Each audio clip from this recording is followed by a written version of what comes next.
What are the different kinds of energy that a gas molecule can have? Well, since the gas molecule can move around, we know it can have just regular kinetic energy. Sometimes we call that translational kinetic energy. And if it's a molecule like this, look at a diatomic molecule, it can rotate about some center point. And so if we had a molecule built out of multiple atoms, it can rotate, and because of this, it can also have rotational kinetic energy. This would not be true if it was just monatomic. In other words, if it was just a single atom, the rotation of a single atom, it turns out, is not a meaningful, significant contribution to the energy that a gas can have. But if it's diatomic or triatomic or any multiatomic atom, it can have a rotational kinetic energy as well. And you might think that's it. It can rotate, it can move around. What other kind of energy can it have? Turns out it can have one more. Again, if it's a diatomic atom like this, the atoms that make up the molecule are bonded. They can oscillate, kind of like two masses on a spring, and because of this, you can get an oscillation form of energy. This degree of freedom, we call it, is another place that the energy can go. So if you add energy to a gas, those gas molecules are going to either start moving around faster, start rotating faster, or start oscillating faster, or some combination of all of those. Those are the three ways that energy shows up when it gets added to a gas, the three ways that energy manifests itself when you put energy into a gas. And physicists created a name for all that energy. If you add up all that energy for a gas, we call it the internal energy, and we give it the letter U.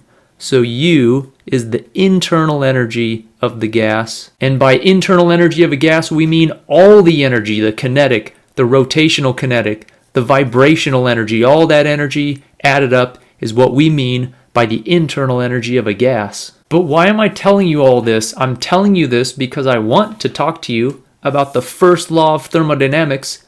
And the first law of thermodynamics is really an answer to the question, how do you change the internal energy of a gas? How do you increase the internal energy or decrease the internal energy?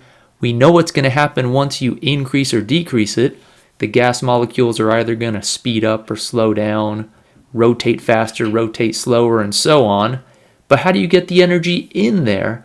It's usually formulated, this first law of thermodynamics is usually formulated in the context of a gas that's contained in an enclosed container, usually some sort of cylinder is the way it's shown. And in equation form, the first law looks like this. We want to know how you change the internal energy of a gas.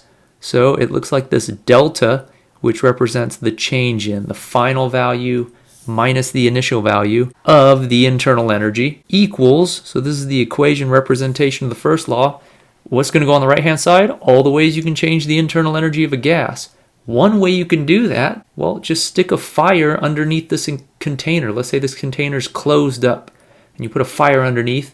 That heat's going to enter into the gas, and that gas will start moving around faster, start vibrating faster, rotating faster, depending on the temperature. And this heat is the first way you can change the internal energy of a gas. So if heat enters this enclosed container, the internal energy will go up. So if you add heat, and that's represented with the letter Q. Q is the letter we choose to represent the heat energy. If I add 100 joules of heat energy, that's 100 joules that can go into increasing the internal energy of a gas. But it doesn't have to be fire that you use to add heat energy to a gas. You could imagine just submerging this enclosed container in some sort of heat reservoir, maybe some boiling hot water or just warm water, and that would also add heat to the gas. You might object. You might say, wait, it's enclosed. That means nothing can get in or out. How can heat get in? Well, by enclosed, we mean no particles, no molecules can get in or out, but heat's just a form of energy. So what's really happening is this heat is causing the sides of this container, the atoms and molecules that make up the container, to start vibrating faster back and forth. What happens is when this molecule collides with that faster vibrating side, it gets a kick, a boost. So every time it hits one of those faster moving molecules, it gets a boost. That's how energy's entering, but just energy's entering. There's no molecules actually entering into this gas. So it really is enclosed. Okay, so heat is the first way we talk about internal energy of a gas changing. But there's another common way to add internal energy to a gas. So we need another term over here. And the additional way to add internal energy to a gas is, imagine instead of having a container where none of the sides can move, right? Where this container is completely rigid, nothing can move. Imagine the top of this container being such that it has a tightly fitted piston. And this piston, imagine, can move up and down. So this piston can change the volume in which this gas gets to play in here. So since this piston can move up or down, well, what can happen? How can we add energy? You can just exert a big force downward and compress the gas into a smaller and smaller region. We said that the gas, when it hits the faster moving molecules in the wall, gets a kick. Well, the same is true here. If we take this gas molecule and imagine we're pushing the piston down, when it collides up here with this piston that's moving downward, again, it gets a kick and it starts moving faster. It gains energy, and that can manifest itself as translational kinetic energy, rotational kinetic energy, vibrational. Regardless, it's all internal energy.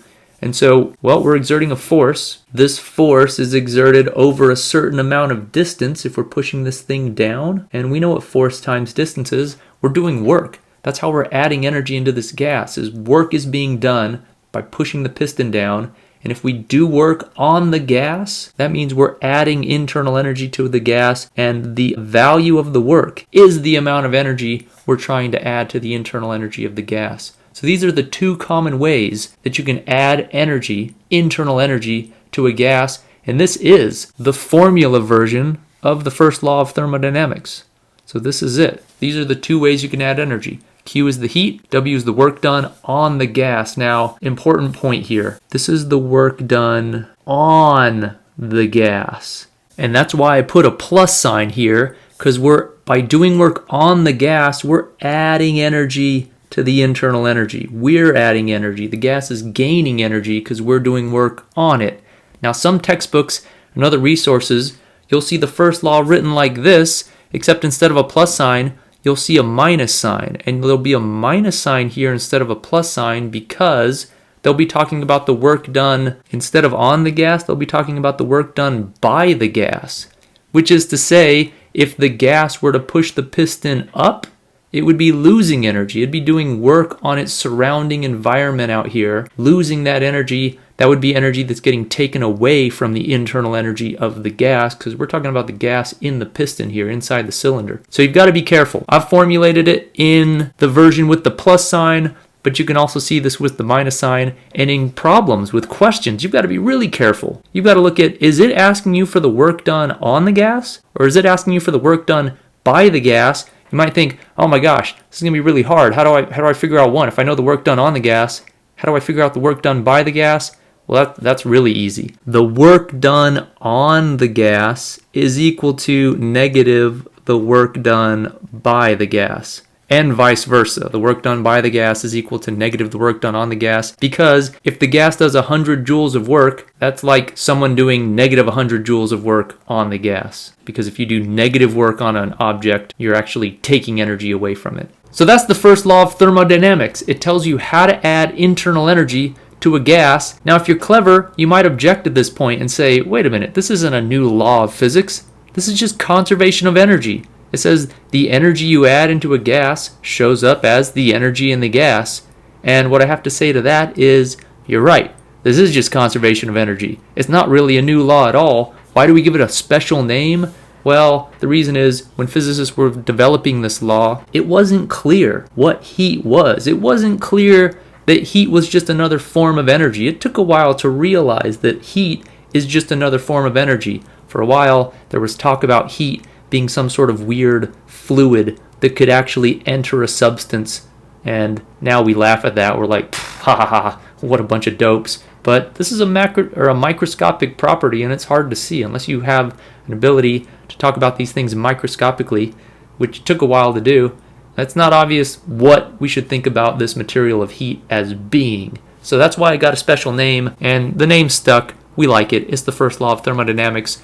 Now, the way you use it in problems, you got to be careful. Heat can't just enter. It could also exit. So if heat enters, Q is a positive number. So if 100 joules of heat enters, you'd plug in a positive 100 joules of heat for Q. But if heat leaves, if you stick this whole thing in an ice bath and a certain amount of heat leaves, maybe 100 joules of heat leaves, you'd have to plug in negative 100 because this Q represents the heat added to the gas. And if you're taking heat away, well, that's like negative heat being added to the gas. So if heat leaves your gas, that's a negative Q. If heat's added, that's a positive Q. How about work?